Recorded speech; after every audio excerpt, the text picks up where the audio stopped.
गांधी युग 1915 से 1948 तक का समय गांधी युग के नाम से जाना जाता है, क्योंकि इस अवधि में महात्मा गांधी ने भारतीय स्वतंत्रता संग्राम में महत्वपूर्ण भूमिका निभाई। गांधी जी ने सत्याग्रह और अहिंसा के सिद्धांतों को अपनाया। उन्होंने विभिन्न वर्ग के समुदायों को एकत्रित किया, जिससे राष्ट्रीय एकता को बढ़ावा मिले। उन्होंने महत्वपूर्ण आंदोलन भी किया। इसके नेतृत्व में कांग्रेस ने स्वतंत्रता की दिशा में विशेष कदम उठाया, जिससे 1947 में देश को आज़ादी मिली। आइए विस्तार से समझते हैं गांधी युग के बारे में। इनका जन्म 2 अक्टूबर 1869 ईस्वी को पोरबंदर में हुआ था। इनके बचपन का नाम मेनियो था। इनकी माता का नाम पुतलीबाई और पिताजी का नाम करमचंद्र गांधी था।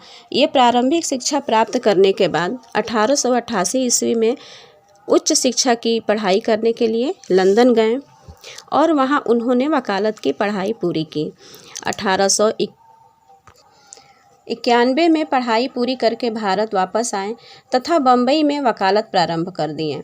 1893 में वे एक गुजराती व्यापारी का केस लड़ने के लिए दक्षिण अफ्रीका चले गए और वहीं उन्हें पहली बार रंग भेद की नीति का सामना करना पड़ा। दक्षिण अफ्रीका में पीटर मार्टिन वर्ग स्टेशन पर उन्हें ट्रेन से नीचे ढकेल दिया गया, ये कहकर कि प्रथम श्रेणी में भारतीय और कुत्तों का आना मना है। दक्षिण अफ्रीका में उन्होंने सामाजिक कार्य किए तथा अनेकों संस्थाओं की स्थापना की, जैसे 1904 ईस्वी में फिलिक्स फॉर्म की, 1910 ईस्वी में टॉलस्टॉय फॉर्म की, जो बाद में यह गांधी आश्रम के नाम से जाना जाने लगा। गांधी जी ने अपना प्रथम सत्याग्रह दक्षिण अफ्रीका में एशियाटिक ऑर्डिनेंस के विरुद्ध किया था। इतना सब कुछ करने के बाद वे 1915 में भारत लौट आए। इस समय भारत राजनीतिक रूप से सक्रिय था तथा कांग्रेस की शाखाएं विभिन्न शहरों में खुल चुकी थीं। महात्मा गांधी ऐसे व्यक्ति थे जिन्होंने नॉन कोऑपरेशन विदाउट वायलेंस की टेक्निक पूरी दुनिया को बताई। गांधी जी की ही तरह गोपाल कृष्ण गोखले तथा मोहम्मद अली जिन्ना भी गुजराती मूल के लंदन में प्रशिक्षित वकील थे। गोखले ने गांधी जी को 1 वर्ष तक ब्रिटिश भारत की यात्रा करने की सलाह दी, ताकि वे भारतीयों तथा उनकी समस्याओं को समझ सकें। गांधी जी की पहली सार्वजनिक उपस्थिति फरवरी 1916 में भारतीय हिंदू यूनिवर्सिटी की उद्घाटन समारोह में हुआ। गांधी जी को उस समारोह में इनके द्वारा दक्षिण अफ्रीका में किए गए समाज सेवा तथा महत्वपूर्ण कार्यों के आधार पर बुलाया गया था। उस समारोह में किसानों और मजदूरों को आमंत्रित न किए जाने पर उन्हें बहुत दुख हुआ। दिसंबर 1916 में उन्होंने कांग्रेस के वार्षिक अधिवेशन में भाग लिया, जो लखनऊ में हुआ था। वहीं उनकी मुलाकात बिहार के चंपारण से आए राजकुमार शुक्ल से हुई। राजकुमार शुक्ल ने उन्हें अंग्रेजों द्वारा किसानों के प्रति किए जाने वाले कठोर व्यवहार के बारे में बताया। उन्होंने गांधी जी को नील उत्पादक जमींदारों के 3 कठिया पद्धति के बारे में जानकारी दी। 1917 में राजेंद्र प्रसाद तथा अनुग्रह नारायण सिन्हा के साथ महात्मा गांधी चंपारण पहुंचे और वहां उन्होंने सफल सत्याग्रह किया। गांधी जी का 1917 का अधिकांश समय किसानों को उनका हक दिलाने में बीता। अगले वर्ष 1918 ईस्वी में उन्होंने गुजरात में 2 अभियान किया। सबसे पहले उन्होंने अहमदाबाद के कपड़े के मिल में काम करने वाले मजदूरों की बेहतर स्थिति के लिए संघर्ष किया। इसके बाद खेड़ा में फसल बर्बाद होने पर किसानों के लगान माफ़ करने की मांग को लेकर किया। इसके बाद 1919 में भारतीय क्रांति को दबाने के लिए सिडनी रॉलेट के अध्यक्षता में रॉलेट एक्ट लाया, जिसके तहत शक के आधार पर किसी भी भारतीय को गिरफ्तार किया जा सकता था। इसके जवाब में गांधी जी ने देश भर में रॉलेट एक्ट के खिलाफ एक अभियान चलाया, जिसका केंद्र पंजाब बना। पंजाब जाते समय गांधी जी को गिरफ्तार कर लिया गया। स्थिति धीरे धीरे और भी तनावपूर्ण हो गई तथा अप्रैल 1919 में अमृतसर में यह खून खराबे के चरमोत्कर्ष पर पहुंच गई, जब जनरल डायर ने अनेकों निहत्थे राष्ट्रवादियों पर गोली चलवा दी, जिसे जलियांवाला बाग हत्याकांड के नाम से जाना गया। अगस्त 1920 में महात्मा गांधी ने असहयोग आंदोलन की शुरुआत की। उन्होंने सभी से आग्रह किया कि वे स्कूलों, कॉलेजों और न्यायालय न जाएं तथा कर न चुकाएं। उनका मानना था कि यदि हम ठीक से असहयोग आंदोलन का पालन करें तो भारत 1 वर्ष में स्वराज प्राप्त कर लेगा। अपने संघर्ष का और विस्तार करते हुए उन्होंने असहयोग आंदोलन को खिलाफत आंदोलन के साथ मिला लिया ताकि हिंदू और मुसलमान एक साथ आंदोलन में खड़े हो सकें। इन आंदोलनों ने उपनिवेशवाद को काफ़ी हद तक चोट पहुंचाई थी। विद्यार्थियों ने सरकार द्वारा चलाए जा रहे स्कूल कॉलेजों में जाना छोड़ दिया। वकीलों ने अदालत जाना छोड़ दिया। कई कस्बों और नगरों के श्रमिक वर्ग हड़ताल पर चले गए। सरकारी आंकड़ों के मुताबिक 1921 में कुल 396 हड़तालें हुईं। इसी बीच एक और घटना घटित हुई। 1921 ईस्वी में कांग्रेस के विजयवाड़ा अधिवेशन में जिस समय गांधी जी खादी के महत्व को समझा रहे थे, उसी समय किसी एक कार्यकर्ता ने कहा कि गांधी, खादी बहुत महंगी है। इस पर गांधी ने लोगों को कम कपड़े पहनने की सलाह दी और खुद जीवन भर मात्र लंगोट पहनने का निश्चय किया। 17 नवंबर 1921 ईस्वी को प्रिंस ऑफ वेल्स के भारत आगमन के दिन सरकार की क्रूर दमनकारी नीति का विरोध करने के लिए समूचे भारत में आयोजन किया गया। खिलाफत और असहयोग आंदोलन हिंदू और मुस्लिम को पास लाने में अधिक प्रभावकारी सिद्ध हुए। दिसंबर 1921 ईस्वी में कांग्रेस के अहमदाबाद अधिवेशन में आंदोलन तेज करने का निर्णय लिया और इसके पश्चात सविनय अवज्ञा आंदोलन को शुरू करने की अनुमति प्रदान कर दी गई। गांधी जी ने फरवरी 1922 ईस्वी में वायसराय को एक पत्र लिखकर चेतावनी दी और कहा कि यदि उनकी मांगें स्वीकार नहीं की जाएंगी तो व्यापक रूप से सविनय अवज्ञा आंदोलन को प्रारंभ किया जाएगा। इसी बीच आंदोलन के समय बढ़ रही हिंसा ने गांधी जी को चिंतित कर दिया। अली बंधुओं के जोशीले भाषण अगस्त में 1921 ईस्वी में मालाबार में मोपला ने हिंसा किया। इसी बीच चौरी चौरा नामक स्थान पर 5 फरवरी 1922 ईस्वी को एक भयानक घटना घटी। चौरी चौरा कांड में 22 पुलिस के जवानों को जिंदा जला दिया गया। गांधी जी इस घटना से अत्यधिक आहत हुए और शीघ्र ही आंदोलन वापस लेने का निर्णय ले लिया। वारदोली में 12 फरवरी को कांग्रेस की बैठक में असहयोग आंदोलन को समाप्त करने का निर्णय ले लिया गया और आंदोलन समाप्त हो गया। गांधी जी के इस निर्णय की आलोचना सुभाष चंद्र बोस, मोतीलाल नेहरू, जवाहरलाल नेहरू, सी राजगोपालाचारी, अली बंधु आदि ने की। यंग इंडिया में अपने आंदोलन वापस लेने के निर्णय के विषय में गांधी जी ने कहा कि आंदोलन को हिंसक होने से बचाने के लिए मैं हर एक अपमान, हर एक यंत्रणा, बहिष्कार, यहाँ तक कि मौत भी सहने को तैयार हूँ। सरकार ने इस स्थिति का फायदा उठाकर 10 मार्च 1922 ईस्वी को राजद्रोह के आरोप में गांधी जी को गिरफ्तार कर लिया। 1917 से 1922 के बीच भारतीयों के एक बृहद ही प्रभावशाली वर्ग ने स्वयं को गांधी जी से जोड़ लिया।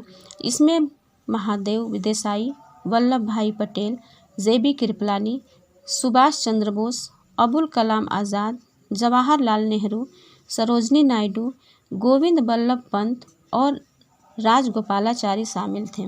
लेकिन महात्मा गांधी के द्वारा अचानक असहयोग आंदोलन स्थगित किए जाने से कांग्रेस के एक वर्ग में घोर निराशा और असंतोष फैल गया।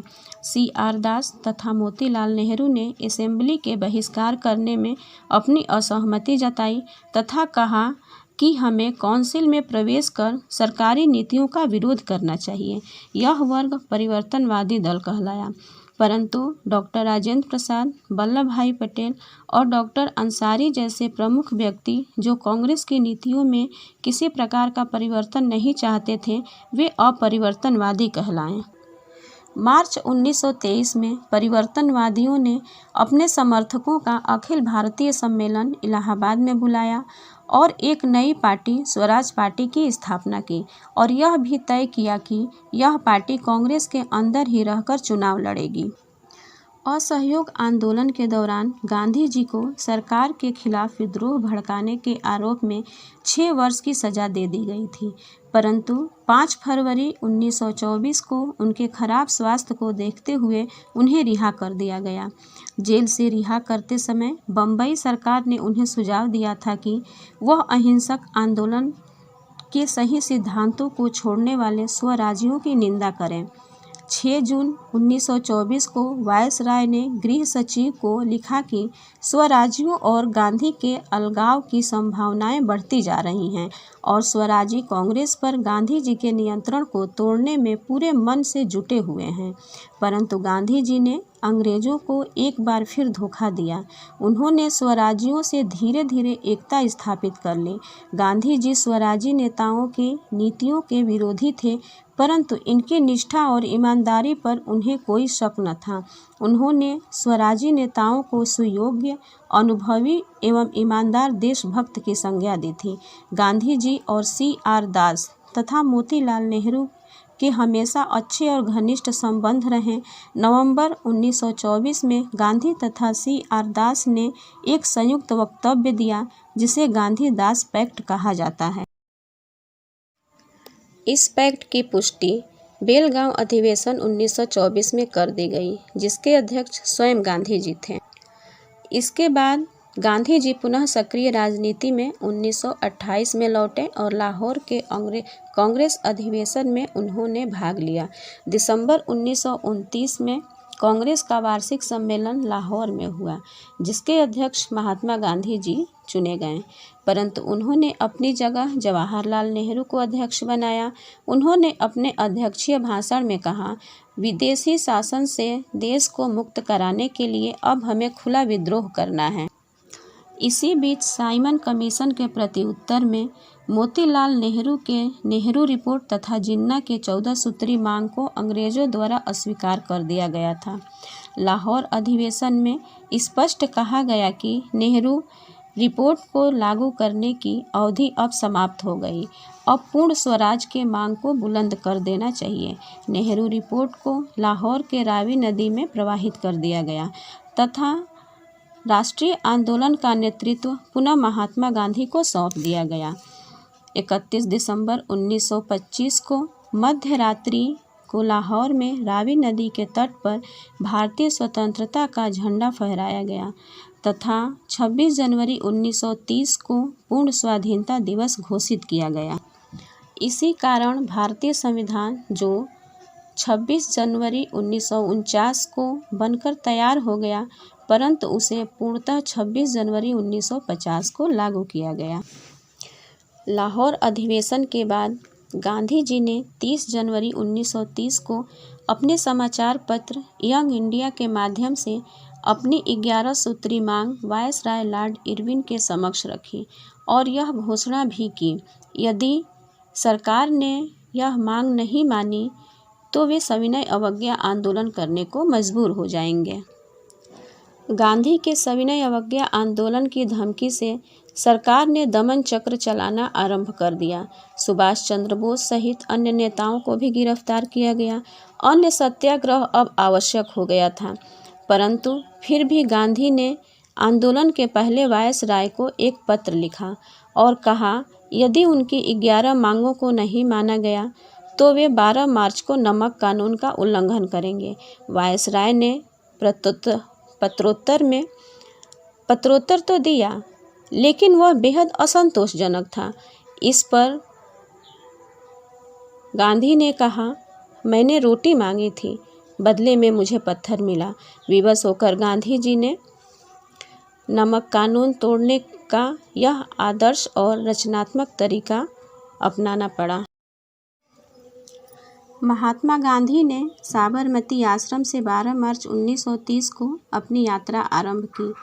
वे गांव-गांव होते हुए 24 दिनों के बाद 6 अप्रैल 1930 को गुजरात के नवसारी जिले में दांडी गांव के समुद्र तट पर अवैध रूप से नमक बनाकर नमक कानून का उल्लंघन किया। उनका कहना था, पानी से पृथक नमक नाम की कोई चीज़ नहीं है, वह पानी का ही एक अंश है, जिस पर सरकार कर लगाकर करोड़ों लोगों को भूखों मार देगी। यह कर अत्यंत अमानवीय, अविवेकपूर्ण तथा मानवता के विरुद्ध है। इस तरह की बातों से गांधी जी के सत्याग्रह का सूत्र एकदम स्पष्ट हो गया था और इसके बाद गांधी द्वारा नमक कानून तोड़े जाने की घटना का आम जनता पर व्यापक असर पड़ा। जो जहां था वहीं सरकार से असहयोग करने लगा। लोगों ने कॉलेज जाना छोड़ दिया, नौकरियों से इस्तीफा दे दिया, किसानों ने लगान देना बंद कर दिया, मजदूरों ने हड़ताल कर दिया, विदेशी वस्त्रों की होली जलाई गई, सरकारी दुकानों पर धरना दिया गया और आंदोलन की खास बात यह रही कि कुछ दिनों में यह संपूर्ण भारत में फैल गया। हजारों लोग साबरमती आश्रम में इकट्ठा होने लगे। गांधी जी ने उनको अहिंसा का महत्व समझाया। महाराष्ट्र के बम्बई में सविनय अवज्ञा आंदोलन का केंद्र बिंदु धर्षणा में था। महात्मा गांधी ने यहीं से नमक कानून भंग करने की घोषणा की। इसके पहले ही महात्मा गांधी तथा नेहरू सहित लाखों सत्याग्रहियों को जेल में बंद कर दिया गया। इस आंदोलन के दौरान 6 मई 1930 को गांधी जी को गिरफ्तार कर पूना के यरवदा जेल में रखा गया। इसी समय साइमन कमीशन ने अपनी रिपोर्ट पेश की, जिसके कारण गोलमेज सम्मेलन आयोजित किए गए। 1930 में प्रथम गोलमेज लॉर्ड इरविन के प्रयासों से हुआ। यह सम्मेलन साइमन कमीशन के प्रस्ताव पर विचार करने के लिए लंदन में आयोजित किया गया। इस सम्मेलन में गांधी और कांग्रेस ने भाग नहीं लिया। कांग्रेस ने इस सम्मेलन को मान्यता नहीं दी, अतः कांग्रेस के बहिष्कार से इसे निरर्थक बना दिया गया। प्रोफेसर विपिन चंद्र के शब्दों में, कांग्रेस के बिना भारतीय मामलों से संबंधित कोई सम्मेलन वैसे ही था जैसे राम के बिना रामलीला का आयोजन। अतः लॉर्ड इरविन ने बातचीत लायक माहौल तैयार करने के उद्देश्य से गांधी जी को 26 जनवरी 1931 को यरवदा जेल से रिहा कर दिया। तेज बहादुर सप्रू तथा डॉक्टर जयकर के प्रयासों से गांधी जी और वायसराय इरविन के बीच 17 फरवरी 1931 से दिल्ली में वार्ता प्रारंभ हो गई। गांधी जी और इरविन के मध्य बातचीत का कोई हल अंततः 5 मार्च 1931 को निकाल सका और इसी को दिल्ली पैक्ट के नाम से भी जाना गया। दोनों व्यक्तियों के बीच एक समझौते पर हस्ताक्षर हुए, जो गांधी इरविन पैक्ट भी कहा जाता है। गांधी इरविन समझौते पर भिन्न भिन्न प्रतिक्रियाएं हुई। कांग्रेस द्वारा संकल्पित स्वतंत्रता का प्रस्ताव तथा 26 जनवरी 1929 की पूर्ण स्वाधीनता के लक्ष्य की दोनों ही उपेक्षा इस समझौते में हुई। इससे नेहरू तथा वामपंथी नेता दुखी हुए। सरकार ने किसी महत्वपूर्ण मांग को स्वीकार नहीं किया। यहाँ तक कि भगत सिंह, सुखदेव, राजगुरु की फांसी की सजा को आजीवन कारावास में भी नहीं बदला गया, जिससे गांधी और कांग्रेस की कटु आलोचना हुई। परंतु फिर भी भारतीयों की यह एक बड़ी विजय थी कि उसके दबाव के कारण सरकार समझौते को बाध्य हुई। इस अधिवेशन के पहले तीनों क्रांतिकारियों भगत सिंह, राजगुरु, सुखदेव को फांसी दे दी गई। अतः इस बातों से नाराज युवाओं ने इस अधिवेशन में गांधी को काले झंडे दिखाए। इसी समय गांधी ने कहा था, गांधी मर सकता है परंतु गांधीवाद नहीं। इसी सम्मेलन में गांधी जी को कांग्रेस के प्रतिनिधि के रूप में गोलमेज सम्मेलन में हिस्सा लेने का अधिकार दे दिया गया। 1931 में द्वितीय गोलमेज सम्मेलन के समय भारत में लॉर्ड इरविन की जगह नए वायसराय लॉर्ड वेलिंगटन आ चुके थे तथा ब्रिटेन में लेबर पार्टी की जगह सर्वदलीय सरकार बन चुकी थी। सितंबर 1931 में दूसरा गोलमेज सम्मेलन आरंभ हुआ। गांधी जी अन्य भारतीय प्रतिनिधियों के साथ MS राजपुताना जहाज से 12 सितंबर को लंदन पहुंचे। सम्मेलन में गांधी जी ने महत्वपूर्ण भूमिका निभाई और भारतीय हितों की रक्षा करने की उन्होंने भरपूर कोशिश की, परंतु अंततः सांप्रदायिक ताकतों ने उन्हें असफल कर दिया। अंग्रेजों ने भी सांप्रदायिक प्रश्नों को ही प्राथमिकता दी। जिन्ना, आगा खां, अंबेडकर, सिख आदि प्रतिक्रियावादी अपने हितों की तरफ ही ध्यान दे रहे थे। सभी ने गांधी के विरुद्ध एक मोर्चा तैयार कर लिया था। फलतः गांधी जी आदर्शवादी बातें निरर्थक सिद्ध हो गईं। अतः द्वितीय गोल मेज सम्मेलन बिना किसी ठोस निर्णय के समाप्त हुआ। सरकारी रुख से दुखी और निराश गांधी जी दिसंबर 1931 में वेसंटियाना नामक इटली के पोत से भारत लौटे। उनके स्वागत हेतु आई हुई भीड़ को देखकर गांधी ने कहा, मैं भारत खाली हाथ तो जरूर लौटा हूँ, पर मैंने अपने देश की इज्जत को बट्टा नहीं लगने दिया।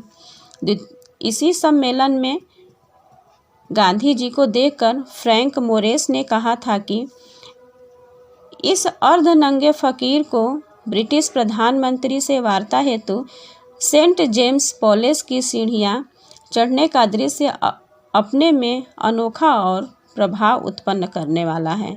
28 दिसंबर 1931 को जब गांधी जी वापस भारत आए तो अगले ही दिन कांग्रेस कार्यकारिणी की बैठक आयोजित हुई, जिसमें सविनय अवज्ञा आंदोलन को पुनः प्रारंभ करने का निर्णय किया गया। 31 दिसंबर को गांधी जी के वायसराय से मिलने के समय मांगा, परंतु वायसराय ने गांधी से मिलने से इनकार कर दिया और यह इतिहास में पहली बार हुआ जब गांधी जी से कोई इस कदर पेश आया और बाद के वर्षों में ऐसा कई बार हुआ। इस बीच भारत में वायसराय वेलिंगटन राष्ट्रीयता की भावना दबाने में लगे हुए थे।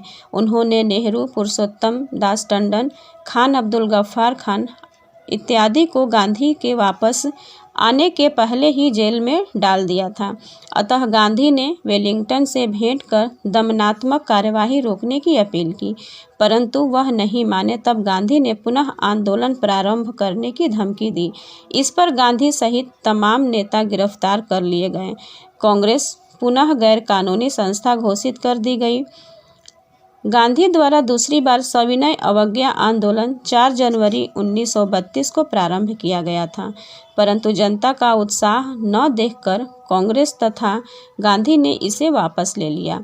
अक्टूबर 1934 में गांधी ने स्वयं को सक्रिय राजनीति से हटा लिया और अपना पूरा ध्यान हरिजनों के उद्धार में लगा दिया। भारत में राष्ट्रवादी भावना के विकास को दबाने के लिए अंग्रेजी सरकार ने फूट डालो और राज करो की नीति पर ध्यान देना प्रारंभ किया। इस नीति के तहत भारत का प्रत्येक अल्पसंख्यक समुदाय अंग्रेजी सत्ता का समर्थन कर रहा था।